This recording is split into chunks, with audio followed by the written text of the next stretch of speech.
It is time for StreetWise with former chief of the New York City Sheriff's Department, former chief of the Seagate Police Department, retired New York City detective, Time Warner Public Access Media Award, Joe Franklin Super Excellence in Broadcasting Memory Lane Award, New York Veteran Police Association StreetWise Productions, host of StreetWise, Mr. Lou Telano.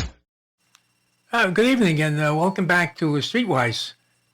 Pretty guest tonight. Let me put it that way. Okay, and there's so much. It's going to take me a half hour to talk about her background. She's an adjunct professor. You've seen her on national television. She's been on Fox quite often. An author of a great book, and the book is interesting because it sounds familiar. Nothing to lose, everything to gain. I got to thank her for her service. She was in the service. Besides that, 10 years in the Armed Forces Reserve and officer for candidate school. So I guess I have to salute her as well, you know. So I want to welcome to Streetwise. By the way, I'm missing the most important thing of it is that she's running for Congress. Well, we'll talk about that, where she's running in the home Megillah. Kathy Barnette, welcome to Streetwise. Thank you so much for having me on. Oh, it's a pleasure. Now, is this the first time that you're running for any political office? It is. Never ran for a political office. Never ran for anything. I don't even think I ran for anything when I was in high school. Wow. But just like most Americans, living my life, raising my children, preparing for our future, sending them off to college and things such as that. And it dawned on me that our nation is in trouble. And I earnestly believe one of the problems we're experiencing today is that good people have remained on the sidelines. And it is now time for us to re-engage our nation in a different fashion. Well, I do want to say this, folks. My guest, Kathy Barnette, she is a rare specimen. And I'll tell you why. Because not only that she's a black female running for Congress, she's a black female Republican. Imagine that. So I don't know. Do we have any black female Republican candidates in office? I didn't do my research. Candidates, yes, we have a number of probably a historic number of black women, black men, black people, period, who are running on the GOP ticket this year. I believe a lot of that is because of what President Trump has inspired within our community.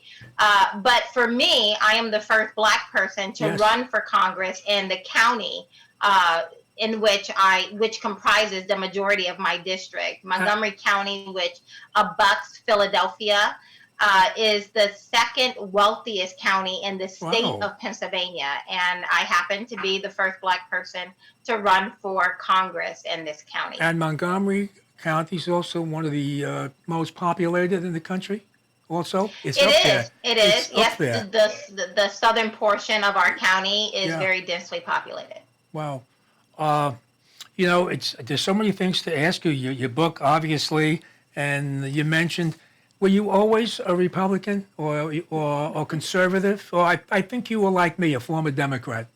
I was, right? I talk about it all throughout my book. Do you mind if I lift it up? Absolutely. I want you to do that. Absolutely. Yes, here it is. Oh, great. Nothing to lose, everything to gain, being black and conservative in America. It was released February of this year and went number 1 on Amazon. Correct. 2 months in a row. So very proud of that, very excited about that. But one of the things I talk about all throughout my book is, like most black people, unfortunately, I was born into the Democratic Party, just like I was born into brown skin. I don't recall ever having a discussion about why we vote Democrat or a deliberation or conversation about it. You're black, you vote Democrat. And it wasn't until I decided I was perhaps a junior in college and the thought hit me that I wanted to participate in politics, help someone out on their campaign. Amazing. And I went to the first Democratic office that I saw as I sat there, and the gentleman was speaking to me. For the first time in my life, I had the thought, do you even know what they believe? And do you even know if what he believes aligns with what you believe? And it was perhaps one of the most uncomfortable moments that I can remember.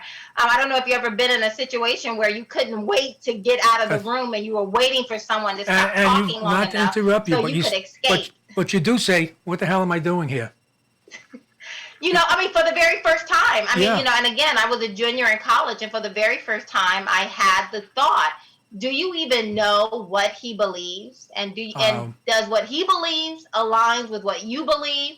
And it would take a couple of years later before I actually stopped voting exclusively Democrat.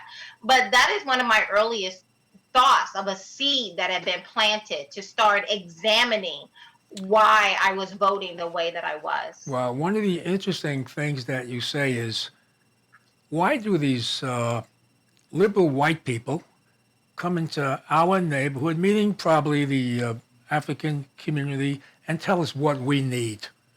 You know, and it's not only your community, it's every community. It's every community. minority community, especially my neck of the woods in New York. It's the same. It's so mind-boggling that what we're going through in the country, you know, with the riots and demonstrations and the protests, which we both know it's all Democratic-run cities, you know, and yet I had Bob Woodson on, and one of the things he said, and I'm sure you're familiar with that, he said the Democrats have hoodwinked and bamboozled the African-American community. Your thoughts on that? Yeah. You know, I mean, it's not an easy admission on my part, but you know, one of the things I challenge Black people all the time, people in general, but specifically the Black community, is that there is no group of people who have been more loyal to the Democratic Party than the Black community. We have been the Democratic Party most loyal constituents for the past 56 years, ever since LBJ came up with his Great Society idea. And that begs the question, what exactly have we received for that loyalty? We know that the Democratic Party cannot secure the White House without at least getting 85 to 90% of our vote. But what exactly have we in the Black community gotten for that loyalty? Because our streets are still some of the most dangerous streets. Our schools, our babies are attending are some of the worst schools. Unemployment very high. I mean, you pick a metric. Unfortunately, the Black community is hovering, if not at the bottom, hovering around the bottom. And so it begs the question, what exactly have we gotten for all of our loyalty to the Democratic Party? Not much. Well, you know, and they actually indicated that pretty much at this, they call it a convention, the Democratic Convention. It remind me of a comedy or an Emmy Award night or something like that, or Spelling Bees had more intellectual people than the Democratic Convention. I don't know. They didn't touch on law and order, which I know you were very strong with. They didn't touch on anything that Trump has actually achieved for us. We don't even know.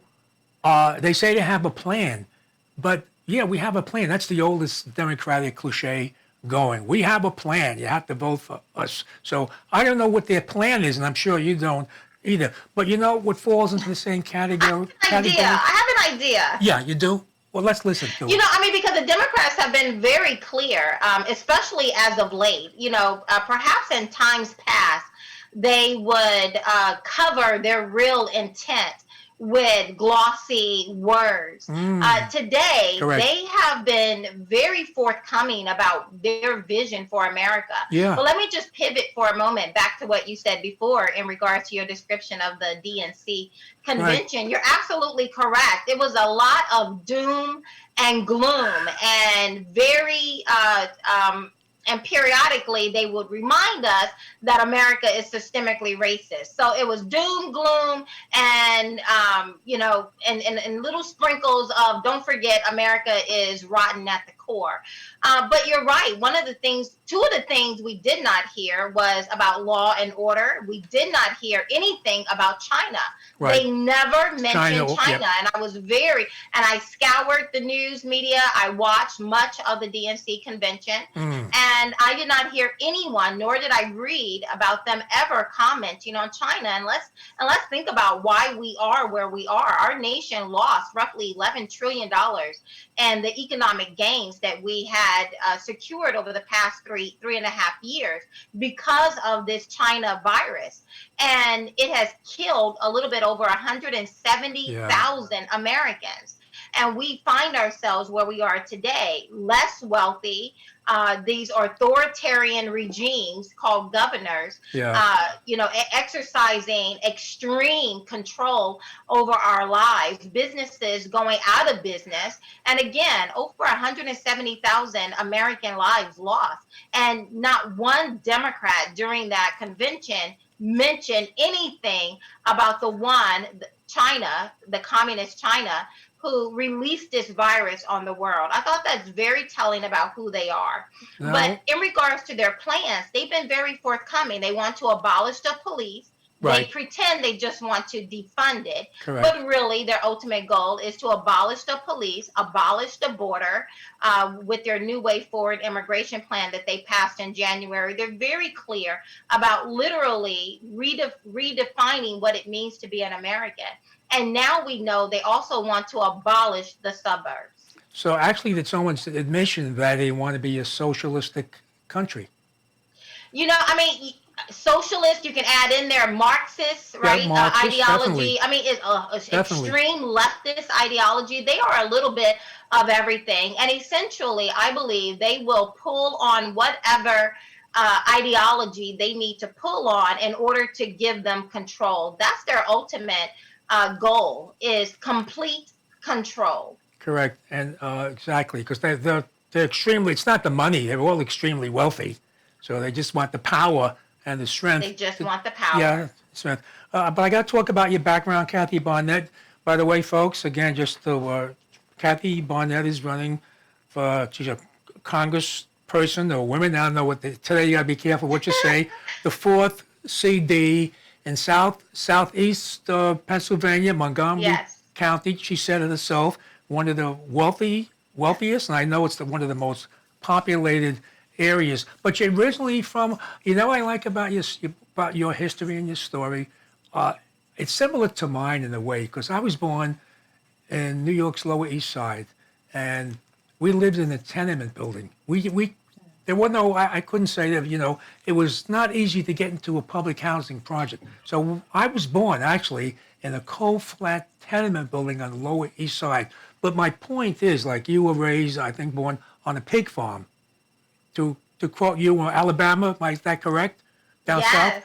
Yes. I often tell people I'm a little black girl who grew up on a pig farm. Yes. In southern Alabama. I grew up in a home with no running water, Correct. No insulation, an outhouse in the back, and a well on the side. I often say that I grew up below the bottom rung of the economic ladder.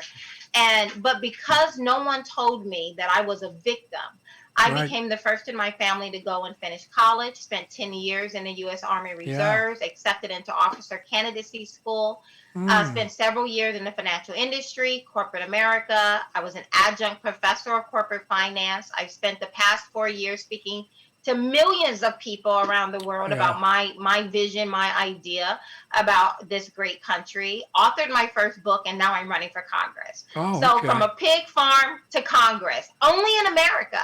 I believe I represent all that is good about this country. And that's a story many in our country, specifically those on the left, do not want people to hear about. It's interesting because once in a while I'll be asked to do a lecture at these different events, and many of them are surprised because I was a New York City manager under Rudy Giuliani. I was the chief of New York City Sheriff's Department. Really? Yeah. So, I was pretty much mostly law enforcement in my whole career.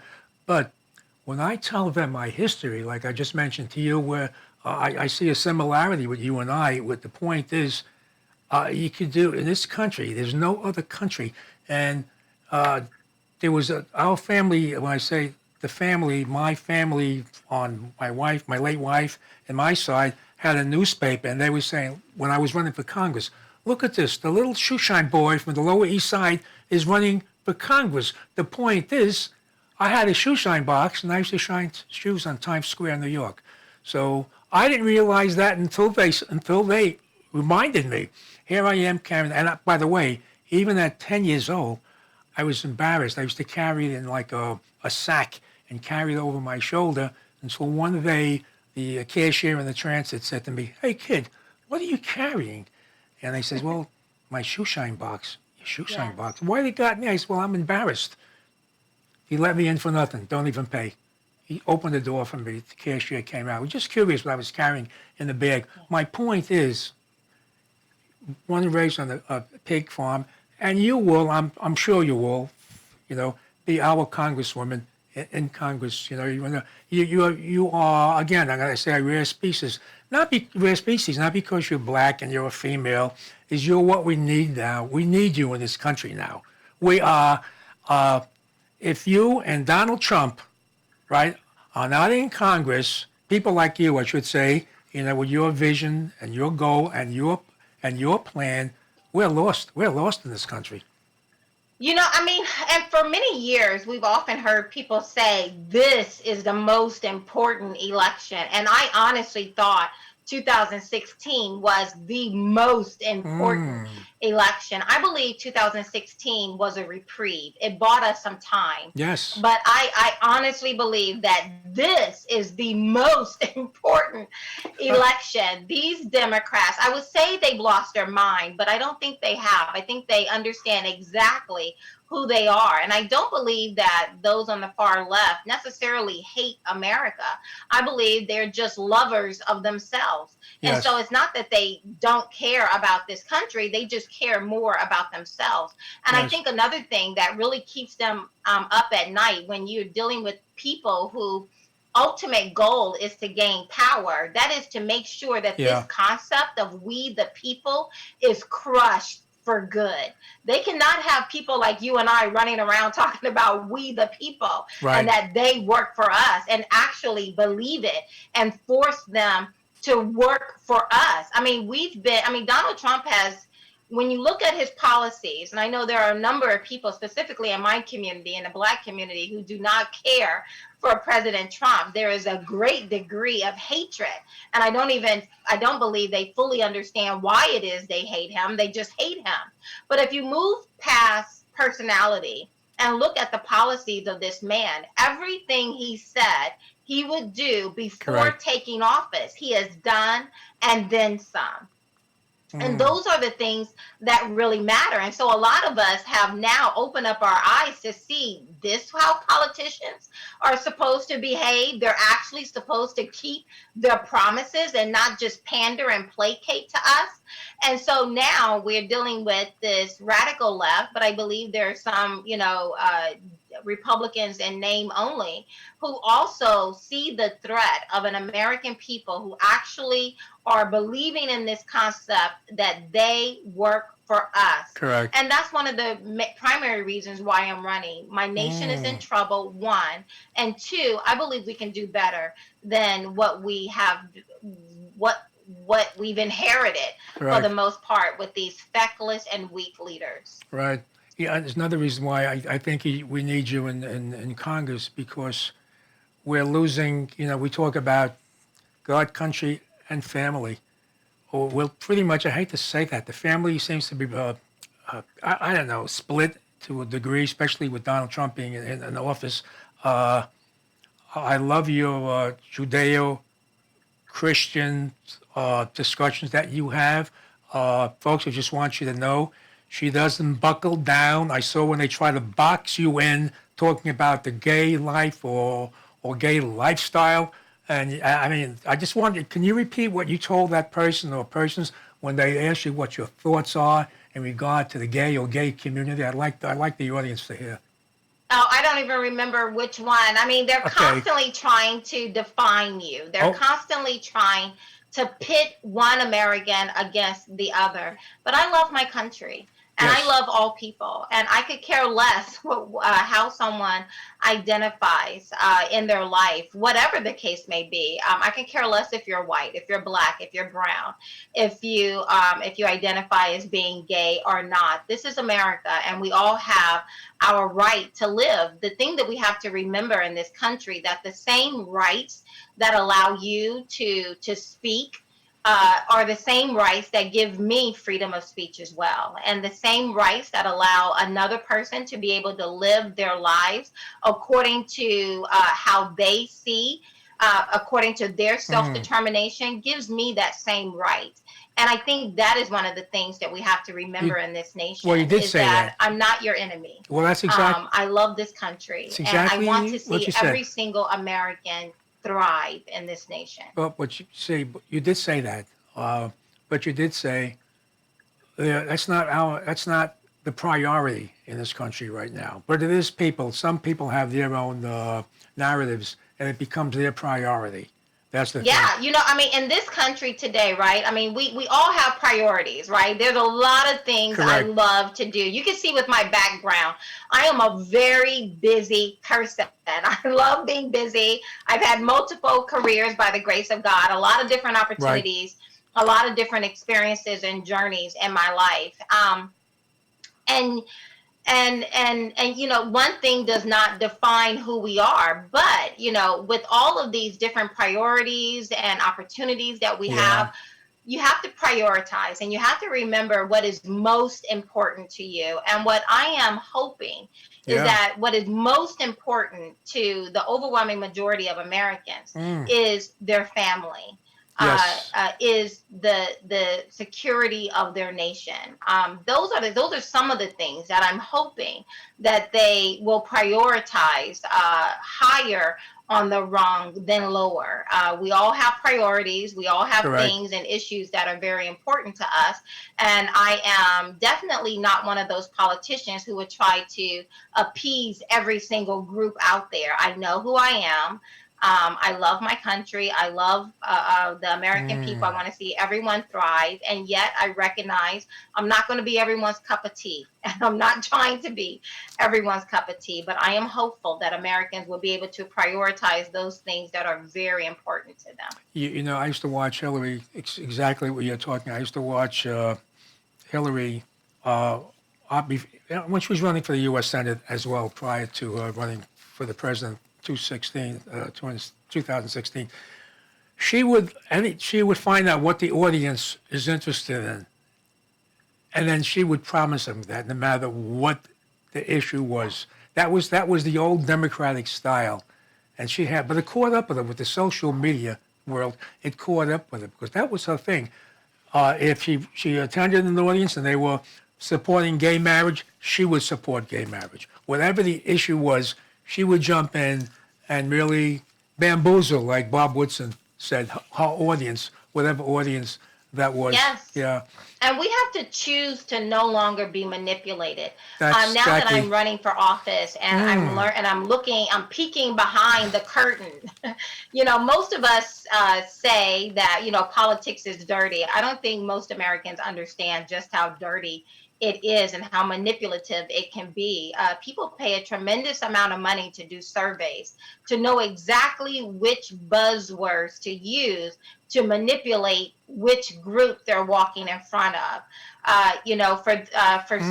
For most people, it's the difference between saying border wall versus Correct. border security. So depending upon which group of people you find yourself in, there are surveys that have been done on various groups of people to tell you which words you should use. Yes. Should you use border wall or should you use border security? We have to recognize that there are those who do not have our best interest at heart. They have their own personal agenda, and they will use whatever tool they need in order to accomplish that. Because it worked. It worked for them in the past. That whole thing changed when Donald Trump won. When Donald Trump, he rocked the boat. He shook them up, and they can't stand it. They have so much hatred, it's killing them. But I love it. I love it when I see that killing them, And it's just, it's, well, you just touched on it before. It's, talking about rare species, he was a rare species. Whoever thought that Donald Trump... It really was, right? Because we were so used to being manipulated. Correct. We were so used to people saying one thing and meaning something completely different. And then here you have a man that when he said border wall, no, he meant border wall. He didn't mean technology that will hover over an imaginary line, but he literally meant border wall. That's and right. and it just shook people up because they're not used to people actually, or politicians actually saying what they mean and meaning what they say. Well, it's interesting because you mentioned from where I was born and raised in New York's Lower East Side, it was just Democrats. You had to be a Democrat. You couldn't care who the candidate was. My family pulled the level because it was a Democrat, and nobody followed up. Nobody followed up on their promises. Right. Nobody knew what they were doing. So, but the point you brought up before is with the African or minority communities voting Democrat all these years. What have they received from it? So I talk to friends of mine. There are people in the same sort of mindset like the African American community, and that's the Jewish community. They think and I remind my friends who was born and raised with New York's Lower East Side, and I say, listen, Franklin Delano Roosevelt is dead. Harry Truman is dead. The Kennedys are gone. But automatically, Democrat. It's exactly. So that's a terrible mindset. Yeah. John F. K. would be an ultra conservative by today's standards. Yes. The Democrat Party, as a Black person and with 85 to 90% of us voting Democrat, Yeah. The overwhelming majority of my family are Democrat. In fact, I'm the only out of the closet conservative who support the policies of this president within my family. And that's the general trend of things. But you have to be able to know exactly who you are. And the Democrat Party has, as I often tell my family, is that it's not that you have so much changed your values, but the Democratic Party has left you. The Democratic Party is not the party of JFK. It has morphed into something very radical.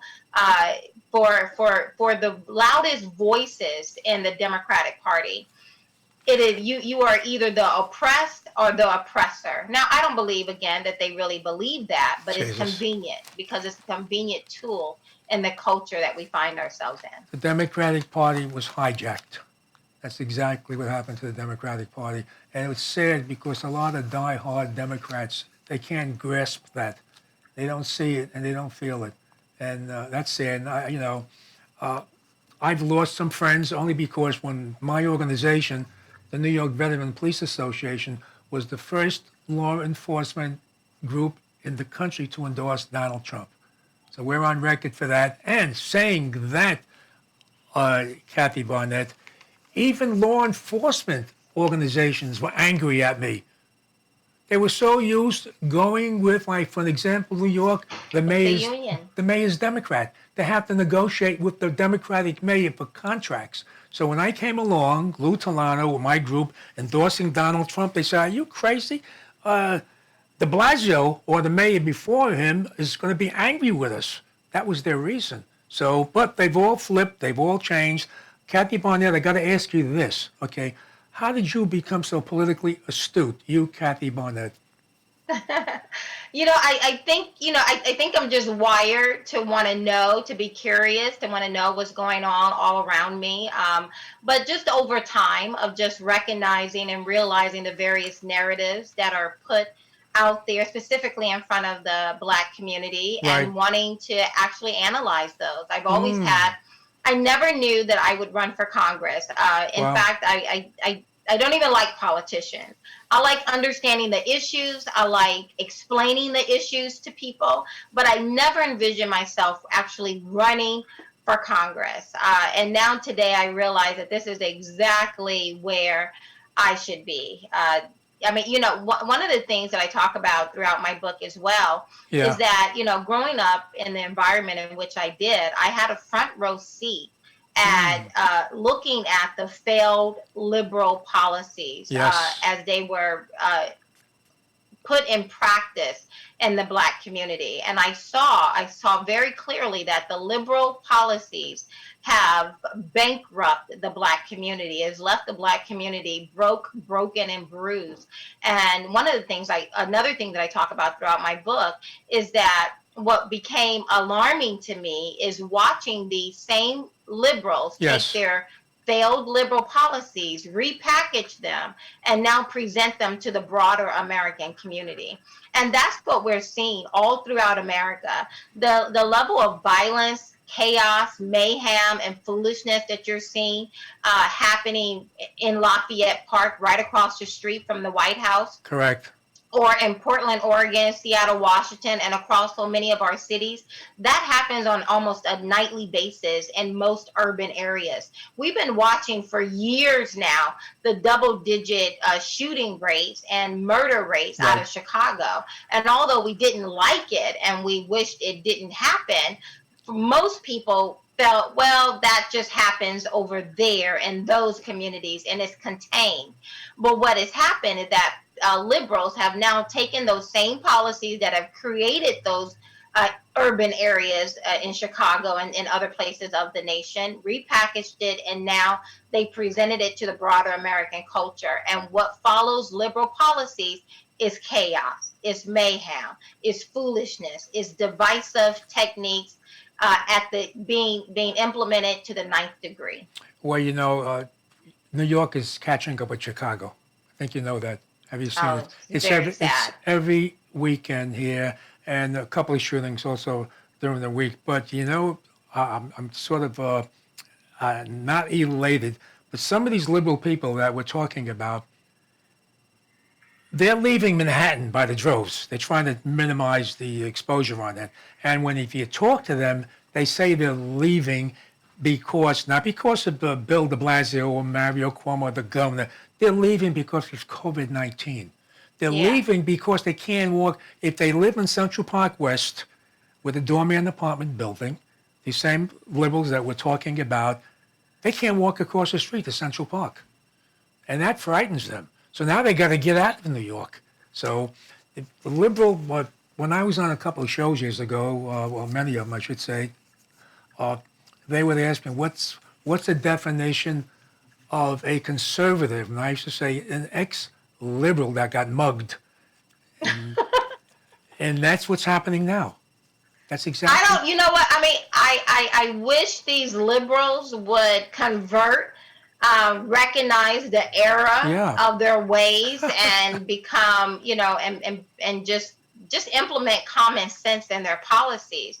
But unfortunately, what I'm fearful of is that they're not the brightest bulb in the pack, they will leave New York, leave California, leave Chicago, and all of these other liberal majority areas, go to conservative areas where taxes are low, their safety, law and order is in place, and bring their liberal policies right along with them and mess it up for the rest of us. Right. That's the unnerving part, because I think they have shown a pattern of being slow to learn. Yes. That it is their policies that have created the chaos we find ourselves in. Again, I believe my story, like yours as well, you know, you may not have grown up on a pig farm, but, you know, and others may not either. But what we do realize is the work that it takes, the discipline that it takes, the sacrifice that it takes in order to be able to build a respectable life for yourself, right? You don't have to be from a pig farm to recognize that, but what we have in common are those same kind of values of recognizing there is hope and opportunities in this country. And if I keep my nose clean, if I play by some moderate rules in the road, if I take advantage of the opportunities that are presented to me, I can build a life for myself. Right. Those are the things that binds all of us. Our backgrounds may not be the same, but it's this sense of patriotism. It's this sense of unity and hope and opportunities that we see that has caused us, people like us, to actually be the American dream. I believe we represent all that is good about this country. And it's not because we sat and saw ourselves as victims, or as many white liberals will have me to do, is to walk around and see that their white skin has given them privileges that my black skin has not afforded to me. They will have me to walk around as if they're superior because of the color of their skin, and I'm inferior because of the color of mine. I mean, it's that kind of food. Now, if liberals can abort that level of foolish thinking, then maybe we have a chance. But if they don't and they move from New York, they're simply going to take their foolish ideology that has created the policies that they can no longer live under, and then bring it into a neighborhood where you and I are living. That's what we talk about. They're going to spread it, but I think they have their own COVID-19 because they have like a sickness. You cannot change them. They can't. It's in their mind. You touched on it a moment ago that you don't want to say that they are insane, but they have something missing in their head that they just can't comprehend reality. And I don't know how they're going to, how we not, now, obviously, Congress today is pretty much Democrat. I hope it changes. Obviously, with you, Kathy Barnette, being in there. But if not, if the Congress stays Democrat, hopefully you'll win. I think you will. I'm going to win. You're going to win. That's exactly what. I'm winning. You were winning. We can see that. So you're going to have a tough time in Congress with the Pelosi's of the world. I'm going to make sure that they have a tough time. Listen, you don't get from a pig farm to now running for Congress because you care what people think about you, or you wait for someone to open up a door for you. I was talking to some friends today. I am uniquely built for today. My journey has fitted me for what it is that I'm doing now. I am using every aspect about me, including the color of my skin, to help my nation understand that they are using the color of my skin and the history of this nation to justify the tearing down of this country. And that is something we cannot afford. I also know, because I love my country, and when I was in the military, I made a conscious decision that if I was called to lay my life down, then I would. But at the age of 19, I decided that if that is going to be my promise, that if I'm called to lay my life down for my nation, I would, then I needed to start learning more about what it is I could be I'm laying my life down. And that started me on the journey of truly learning about our nation, the good, the bad, the downright ugly and despicable things that happen, and still being able to come out on the other side and recognize that this is a land of opportunity. And in fact, America is the greatest nation that has ever existed. I say it all the time. It's the greatest nation that has ever existed because it was founded upon the greatest political document ever written, and that's the U.S. Constitution. Absolutely. And the U.S. Constitution is nothing more than a set of laws and order. Exactly. And right now, we're on the precipice of truly making a decision of what kind of country we're going to be, because I believe America does not exist apart from the Constitution. It does not exist apart from law and order. And right now, we have feckless, weak, immoral politicians, mayors saying, just give them space and let them loot. Give them space and let them riot. And we're justifying the chaos. We see a segment of our population who is justifying the chaos in order to gain control. It's amazing. If we lose, and I say we, meaning how you and I, with our thoughts are with Donald Trump, and if America is gone, the world is gone. The world is gone. The world is gone as we know it. There are people who would be more than willing to fill that vacuum. We saw that under Obama's administration when his ideology was, we will lead from behind, whatever that means. Like, what does that mean, lead from behind? I've never stood in the back of the line trying to lead the front of the line. Just, stupid, right? It may sound good to itching ears, but to a well-reasoned mind, you see the lunacy in such a statement. And when he was leading from behind, you had Iran rising up and trying to take that, fill that vacuum. You had Russia China, North Korea. Remember, when Donald Trump took office in 2017, January 20th, 2017, he was told by Obama that we will be going into war with China in less than 6 months. Right. So you had while Obama was trying to lead from behind, which is a wonderful example of what happens when America is diminished. Correct. You have some very rogue regimes that are waiting and ready to fill that void. Right. Before he stepped into the ring, he said, I lost, Obama. I use that as an analogy because he was apologetic to the rest of the world, like we were guilty of something. You know, that did not help us. But I got to let the audience know about you, you know, aside from being born on a pig farm, which you talk about, which is a great achievement for where you are now. You're a financial expert, number one. You have a master's degree and a bachelor's degree. And I think you self-teach your children at home?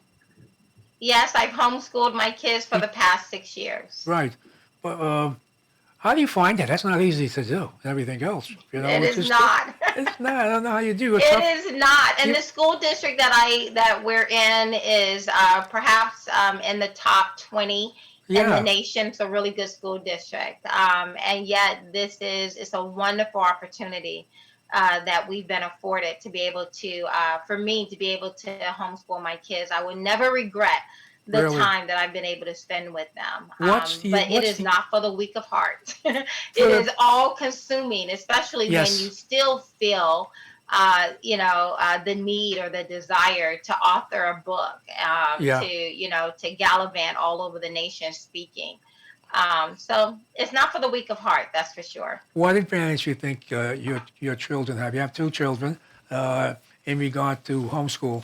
What advantage do you feel that they have by doing that, by mama being the educator? I'm sorry, say that again. What advantage do you feel your kids have by mama also being the educator? I know, right?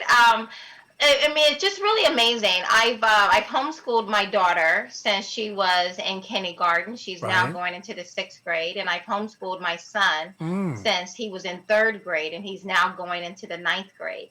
And it's just been very interesting to sit back and see how mature and well-rounded their ability to think critically about various issues.